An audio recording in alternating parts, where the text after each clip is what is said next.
bell button. Force current analogy. So this is the given problem. We already know the opposing force produced by mass element equal to m into d square x divided by dt square. If we want to write the same equation in terms of velocity, means we already know velocity v equal to dx by dt. It means velocity equal to derivative of displacement. Derivative of velocity equal to derivative square of displacement. This we know already. So from this, if we want to write this equation in terms of velocity, we have to write m into dv divided by dt. Next, opposing force produced by dash part equal to b into dx divided by dt. If you want to write this into velocity, b into v. Similarly, opposing force produced by spring element equal to k into x. This is displacement. If you want to write in terms of velocity, means so we have to take this equation. From this, dx equal to v into dt. So now we have to integrate both the sides. So now we will get x equal to integral of v into dt.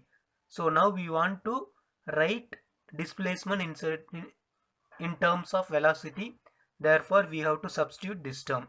We already know. So now we are going to draw the circuit diagram and write the equations for force current analogy. So these are all the forces for all three mechanical basic elements.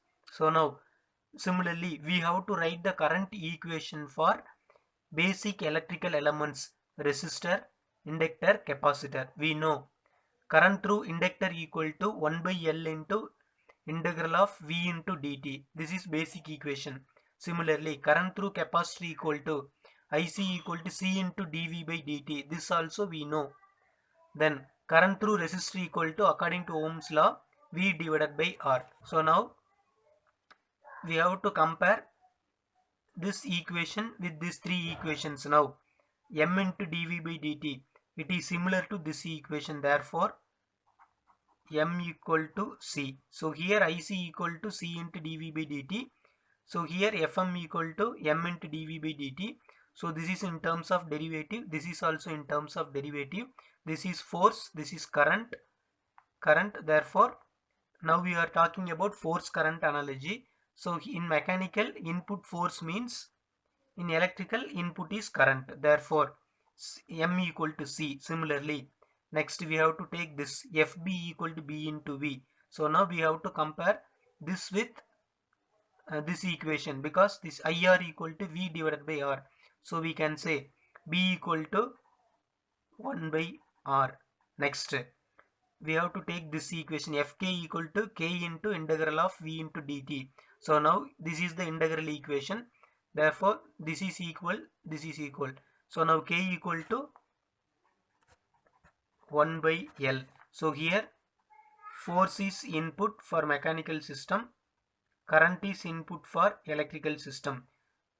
So now here velocity in mechanical system, velocity in mechanical system, velocity in electrical, voltage. This is velocity, this is voltage. So based on this now, so for to form a force current analogy, so first we have to take mass as reference. In for force current analogy, we have to check how many masses are available. So there are two masses. So now two masses means we have to consider the final circuit will have two nodes. So now we can consider this is node 1.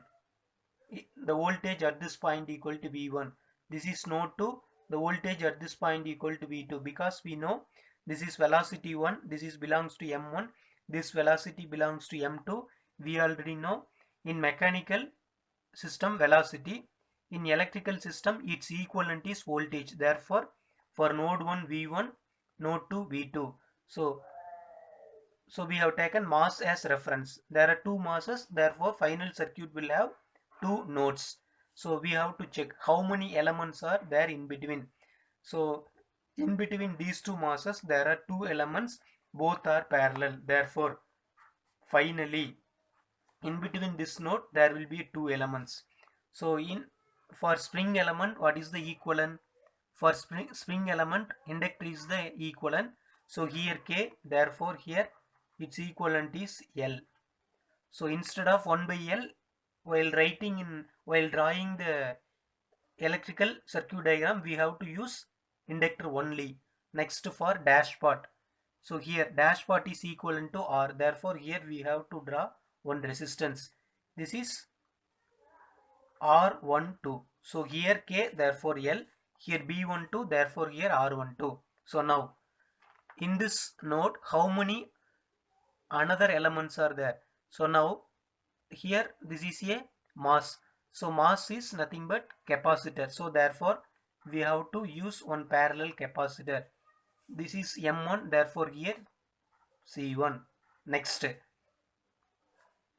with this node, another element for this node, one alone, this B1 is alone connected to M1, therefore B1 is its equivalent is equal to R, therefore here we have to use R. So here R, B1, therefore here R1. So now here force, but here for force in mechanical system force is input, in electrical system current is input, therefore here we have to use I. So I of t we can say. Next we have to take this node. For this node at this point, there are three elements. One is mass, another two elements are K2 and B2. Therefore, so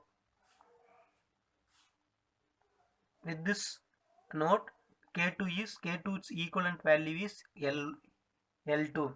Therefore here L2. Next, due to this mass equal to capacitor, therefore C2.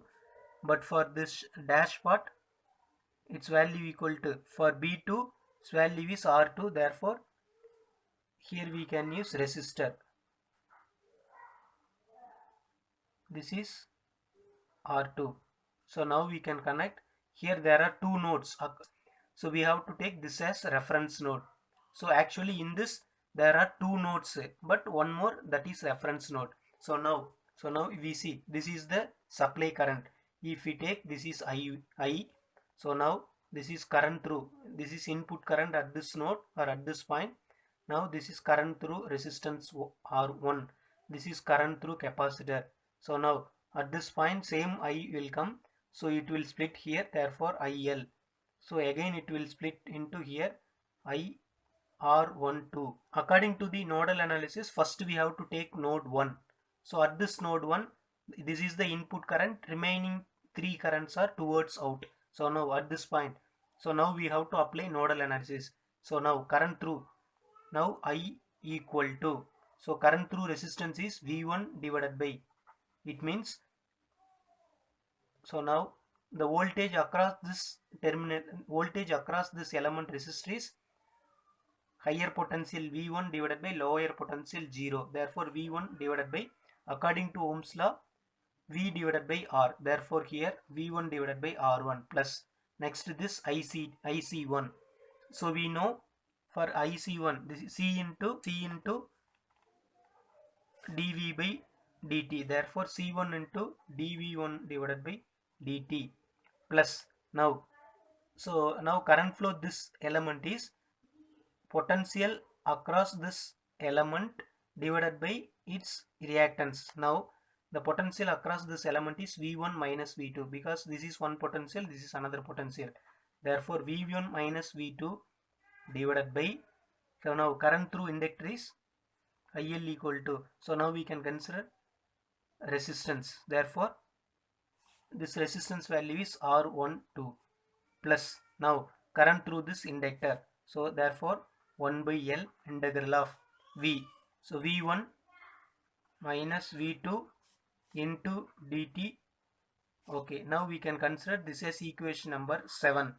Next, similarly we have to take node 2.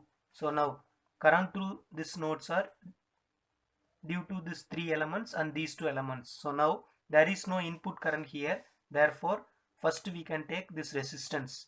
So now at this voltage equal to V2 divided by, because V2 minus, here reference is 0, V2 minus 0, V2 divided by resistance R2.